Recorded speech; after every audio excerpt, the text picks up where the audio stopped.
2050 సంవత్సరంలో. ఇదిగో ఇంకా బీర్ తాగి.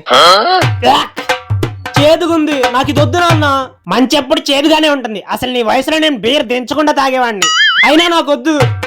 అరే అరే నా బాబు కాదు, ఈ లాస్ట్ బీర్ తాగరా. There is sustainable rise in the general level of prices. అంతంతసేపు చదివితే బ్రెయిన్ డ్యామేజ్ అవుతుంది. పద అలా దమ్ము కొట్టేద్దాం. నాన్న దగ్గొస్తుంది నాన్న. శ్వాస మీద ధ్యాస పెట్టాలి. ప్రాబ్లమ్స్ అన్ని లోపల పీల్చుకో, ఒకేసారి బయటకు వదిలేయి.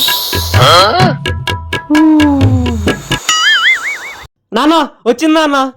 వెల్ డన్ మై సన్, ఇప్పుడు నా కొడుకు అనిపించావు. నాన్న వీళ్ళు నా గర్ల్ ఫ్రెండ్స్. అరే ఇంటికి చుట్టాలు వస్తున్నారు గారా, ఇప్పుడు ఎలాగా? సరే ఓయోలో రూమ్ బుక్ చేస్తా, అక్కడికి వెళ్ళి ఎంజాయ్ చేయండి. నాన్న నేను ఈ అమ్మాయిని మ్యారేజ్ చేసుకున్నాను. మ్యారేజ్ కి నన్ను కూడా పిలవాల్సింది కదరా. చెప్పానా మా నాన్న చాలా ఫ్రెండ్లీ అని? Yes baby. ఇంతకీ అమ్మాయి మన క్యాస్టేనా? కాదు, వేరే క్యాస్ట్.